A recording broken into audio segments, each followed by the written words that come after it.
Price lord. ಕರ್ತನಲ್ಲಿ ನನ್ನ ಆತ್ಮೀಯ ಸ್ನೇಹಿತರೆ, ಇಂದು ನಾವೆಲ್ಲರೂ ಧ್ಯಾನಿಸುವಂಥ ದೇವರ ವಾಕ್ಯ ಸಂದೇಶ ಕೀರ್ತನೆ 128 ಮೊದಲನೇ ವಾಕ್ಯ. ಮೊದಲು 2 ವಾಕ್ಯಗಳನ್ನು ನಾವು ಧ್ಯಾನಿಸೋಣ ಪ್ರಿಯರೇ.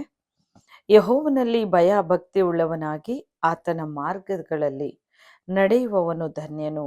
ನಿನ್ನ ಕಷ್ಟಾರ್ಜಿತವನ್ನು ನೀನು ಅನುಭವಿಸುವಿ, ನೀನು ಧನ್ಯನು, ನಿನಗೆ ಶುಭವಿರುವುದು.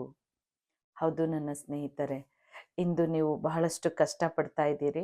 ನಿಮ್ಮ ಕಷ್ಟದ ಪ್ರತಿಫಲ ಬೇರೆ ಯಾರೋ ಅನುಭವಿಸ್ತಾ ಇದ್ದಾರೆ ಅಂತ ಚಿಂತಿಸ್ತಾ ಇದ್ದೀರಿ.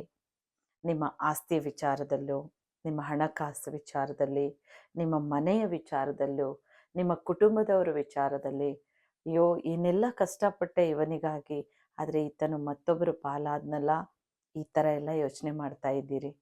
ಆದರೆ ಕರ್ತನು ಈ ವಾಕ್ಯದಿಂದ ಈ ದಿನ ನಿಮ್ಮ ಸಂಗಡ ಮಾತಾಡ್ತಾ ಇದ್ದಾರೆ ಮತ್ತು ಆಶೀರ್ವಾದವನ್ನು ಹೊತ್ತು ತಂದಿದ್ದಾರೆ. ಆತನು ಹೇಳ್ತಾರೆ, ಪ್ರಿಯರೇ, ಈಗೋ ಯೆಹೋವನಲ್ಲಿ ನೀನು ಭಯ ಭಕ್ತಿ ಉಳ್ಳವನಾಗಿರು. ಆ ಭಯ ಭಕ್ತಿ ಉಳ್ಳವರಾಗಿದ್ದರೆ ಆತನು ಮಾರ್ಗಗಳಲ್ಲಿ ನಡೆಯುವವರಾಗಿರುವ ನೀವು ಧನ್ಯರಾಗಿರ್ತೀರ. ಹೇಗಿದ್ದೇವೆ?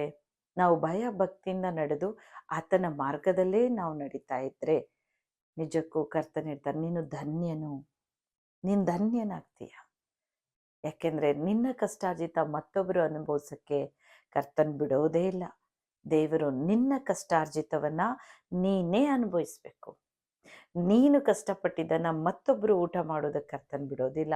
ಅದನ್ನು ನೀನೇ ಸಂತೃಪ್ತಿಯಾಗಿ ತಿಂದು ಸಂತೋಷವಾಗಿ ನಿನ್ನ ಕುಟುಂಬದೊಂದಿಗೆ ಇರುವಂತೆ ಕರ್ತನಿಂದು ಆಶೀರ್ವದಿಸ್ತಾ ಇದ್ದಾರೆ. ನೀವು ಕಷ್ಟಪಟ್ಟಿರಿ, ಹೊಲ ಗದ್ದೆಗಳನ್ನು ಮಾಡಿದ್ದೀರಿ, ಅನೇಕ ವಸ್ತುಗಳನ್ನು ಸಂಪಾದನೆ ಮಾಡಿದ್ದೀರಿ, ಅನೇಕ ಆಸ್ತಿ ಪಾಸ್ತಿಗಳು ನಿಮ್ಮದಾಗಿದ್ರು. ಅನೇಕರು ಅದನ್ನು ಹೊಟ್ಟೆ ಕಿಚ್ಚಿನಿಂದ ನಿಮ್ಮಿಂದ ದೂರ ಮಾಡ್ತಾ ಇರ್ಬೋದು, ಅದನ್ನು ಕಿತ್ತುಕೊಳ್ತಾ ಇರ್ಬೋದು, ಇಲ್ಲ ಕೋರ್ಟ್ ಕೇಸ್ಗಳನ್ನು ಹಾಕಿರ್ಬೋದು. ಅನೇಕವಾದ ವಿಚಾರ. ಮಕ್ಕಳನ್ನು ಬಹಳ ಪ್ರೀತಿಯಿಂದ ನೀವು ಪಳಗಿಸಿರುವಂಥ ಮಕ್ಕಳು ಮತ್ತೊಬ್ಬರಿಗೆ ಅವರು ಆಶ್ರಯ ಕೊಡ್ತಾ ಇದ್ದಾರೆ, ಮತ್ತೊಬ್ಬರಿಗೆ ಅವರು ದುಡಿದು ಹಾಕುವಂಥ ವ್ಯಕ್ತಿಯಾಗಾದರೆ ತಂದೆ ತಾಯಿಗಳಾದ ನೀವು ಚಿಂತಿತರಾಗಿದ್ದೀರಾ. ಆದರೆ ದೇವರು ಇವತ್ತಿನ ಈ ವಾಕ್ಯ ಸಂದೇಶದಿಂದ ನಿಮ್ಮ ಸಂಗಡ ಮಾತಾಡ್ತಾ ಇದ್ದಾರೆ, ನಿಮ್ಮನ್ನೇ ಆಶೀರ್ವದಿಸ್ತಾ ಇದ್ದಾರೆ. ನೀನು ಭಯಭಕ್ತಿ ಉಳ್ಳವನಾಗಿರು. ಪ್ರಾರ್ಥನೆ ಜೀವಿತದಲ್ಲಿ, ಭಕ್ತಿ ಉಳ್ಳಂಥ ಜೀವಿತದಲ್ಲಿ, ದೇವರ ಭಕ್ತಿಯುಳ್ಳ ಮಾರ್ಗದಲ್ಲಿ ನೀನು ನಡಿ ಸಾಕು. ನೀನು ಧನ್ಯನಾಗಿರ್ತೀಯ. ನಿನ್ನ ಕಷ್ಟಾರ್ಜಿತವನ್ನು ನೀವೇ ಅನುಭವಿಸುವಂತೆ ಕರ್ತನಿಂದ ಆಶೀರ್ವದಿಸ್ತಾ ಇದ್ದಾರೆ. ಅದು ಎಲ್ಲೇ ಹೋಗಿದ್ರು ಆ ಪಾಲು ನಿನ್ನದೇ ಅಂತ ಕರ್ತನದನ್ನು ತಂದು ಒಪ್ಪಿಸೋವರೆಗೂ ಬಿಡೋದಿಲ್ಲ. ನಿನ್ನ ಕಷ್ಟಾರ್ಜಿತ ಅದು. ನೀನು ಕಷ್ಟಪಟ್ಟಿದ್ದೀರಿ, ನೀವೇ ಅದನ್ನು ಕಷ್ಟಪಟ್ಟು ಅದನ್ನು ಸಂಪಾದನೆ ಮಾಡಿದ್ದೀರಿ. ದೇವರು ಮತ್ತೊಬ್ಬರನ್ನು ಅನುಭವಿಸುವುದಕ್ಕೆ ಬಿಡೋದಿಲ್ಲ ಪ್ರಿಯರೇ. ಅದು ನೀನು ಅನುಭವಿಸುವಂತೆ, ಅದರಲ್ಲಿ ನೀನು ತೃಪ್ತಿ ಪಡುವಂತೆ, ಅದರಲ್ಲಿ ಸುಖವನ್ನು ಪಡುವಂತೆ, ಅದರಲ್ಲಿ ಸಂತೋಷವನ್ನು ಪಡುವಂತೆ ಕರ್ತನ ಆ ವಸ್ತುವನ್ನು ನಿಮಗೇ ಅರ್ಪಿಸ್ತಾ ಇದ್ದಾರೆ. ಆ ಕೆಲಸ ಕಾರ್ಯವನ್ನು ನಿಮಗೇ ದಯಪಾಲಿಸ್ತಾ ಇದ್ದಾರೆ. ನಿಮ್ಮ ಕಷ್ಟಾರ್ಜಿತ ದೇವ್ರು ಹೇಳ್ತಾ ಇದ್ದಾರೆ, ನೀನೇ ಅನುಭವಿಸ್ತೀಯ, ನೀನು ಆಶೀರ್ವಾದ ಪಡಿತೀರ. ಹೌದು ಸ್ನೇಹಿತರೆ, ಇಂದು ನೀವು ಕಷ್ಟಪಟ್ಟಿದ್ದನ್ನು ನೆನೆಸಿಕೊಂಡು ದುಃಖ ಪಡ್ತಾ ಇದ್ದೀರಾ? ಚಿಂತಿಸ್ಬೇಡ್ರಿ. ದೇವರು ನಿನ್ನ ಕಷ್ಟಾರ್ಜಿತವನ್ನು ನೀನು ಅನುಭವಿಸುವಂತೆ ಆಶೀರ್ವದಿಸ್ತಾ ಇದ್ದಾರೆ. ಭಕ್ತಿ ಉಳ್ಳವರಾಗಿರಿ. ದೇವರ ಮಾರ್ಗದಲ್ಲೇ, ಆತನ ಮಾರ್ಗ ಬಿಡದಂತೆ ಗಟ್ಟಿಯಾಗಿ ಹಿಡಿದು ಪ್ರಾರ್ಥನೆ ಪ್ರಾರಂಭಿಸಿ. ತಕ್ಕ ಸಮಯದಲ್ಲಿ ದೇವರು ನಿಮಗೆ ಸಹಾಯ ತರ್ತಾ ಇದ್ದಾರೆ, ಆಶೀರ್ವಾದ ಹೊತ್ತು ತರ್ತಾ ಇದ್ದಾರೆ. ಪ್ರಾರ್ಥನೆಯಿಂದ ಬೇಡ್ಕೊಳ್ಳೋಣ. ಪ್ರೀತಿಯುಳ್ಳ ತಂದೆ ಸ್ವಾಮಿ, ಈ ವೇದವಾಕ್ಯದಿಂದ ನೀವು ಮಾತನಾಡಿದ ಪ್ರಕಾರ ಕರ್ತನೆ, ಈ ದಿನ ಯಾರ್ಯಾರು ನನ್ನೊಂದಿಗೆ ಸೇರಿ ಪ್ರಾರ್ಥಿಸ್ತಾ ಇದ್ದಾರೋ ಪ್ರಭು, ಅವರ ಕಣ್ಣೀರು, ಅವರ ದುಃಖ, ಅವರ ವೇದನೆ, ಕಳೆದುಕೊಂಡಂಥ ಒಂದೊಂದು ವಸ್ತುಗಳಿಗಾಗಿ, ಕಳೆದುಕೊಂಡ ಆಸ್ತಿಪಾಸ್ತಿಗಾಗಿ, ಕಳೆದುಕೊಂಡಂಥ ತಮ್ಮ ಮಕ್ಕಳಿಗಾಗಿಯೂ ಅವರು ಕಷ್ಟಪಟ್ಟು ಸಂಪಾದಿಸಿದನ್ನು ಮತ್ತೊಬ್ಬರು ಅವರ ಕಣ್ಣೆದುರುಗಡೆ ಅನುಭವಿಸುವಂತೆ ನೋಡ್ತಾ ಅವರು ದುಃಖ ಪಡ್ತಾ ಇದ್ದಾರೆ ಸ್ವಾಮಿ. ಹೌದಪ್ಪ, ಅನೇಕರು ಕೋರ್ಟ್ ಕೇಸಲ್ಲಿ ಅಲಿತಿದ್ದಾರೆ ಸ್ವಾಮಿ. ಹೌದಪ್ಪ, ಅನೇಕವಾದ ವೇದನೆಯಿಂದ ಅಪ್ಪ ಅನೇಕ ವೈರಿಗಳ ಪೀಡನೆಯಿಂದಲೂ ಅವರು ಪೀಡಿಸಲ್ಪಟ್ಟಿದ್ದಾರಪ್ಪ. ಪಿಚಾಚಿಯು ಅವರ ಶರೀರದಲ್ಲಿಯೂ ಅವರ ಕುಟುಂಬದಲ್ಲಿಯೂ ಅನೇಕ ತಂತ್ರೋಪಾಯವನ್ನು ತಂದೊಡ್ಡಿ ಅವರಿಗೆ ವ್ಯಾಧಿಯನ್ನು ತಂದೊಡ್ಡಿರ್ಬೋದು. ಆ ಚಿಂತೆಯಿಂದ ಅವರು ವ್ಯಾಧಿಗ್ರಸ್ತರಾಗಿರ್ಬೋದು ಪ್ರಭು. ಇಂದು ಅವರನ್ನು ಆವರಿಸು ಪ್ರಭು.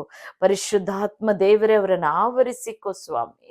ಅಪ್ಪ ಈಗಲೇ ಅವರ ಮೇಲೆ ನಿನ್ನ ಹಸ್ತ ಇಡು ಕರ್ತನೆ. ಅವರನ್ನು ಬಲಗೊಳಿಸು ದೇವರೇ. ನಿನ್ನ ಆತ್ಮ ಭರಿತರಾಗಲಿ ಅಪ್ಪ. ನಿನ್ನ ಪ್ರಸನ್ನತೆ ಅವರ ಮೇಲೆ ಇಳಿಯಲಿ, ಅವರ ಕುಟುಂಬದ ಮೇಲೆ ಇಳಿಯಲಿ ರಾಜ. ಭಯ ಭಕ್ತಿಯ ಜೀವಿತಕ್ಕೆ ತಾರೋ ಸ್ವಾಮಿ. ಅಪ್ಪ ಅವರು ನಿನ್ನ ಮಾರ್ಗವನ್ನ ಗಟ್ಟಿಯಾಗಿ ಹಿಡಿದು ನಡೆಯಲಿ ಸ್ವಾಮಿ.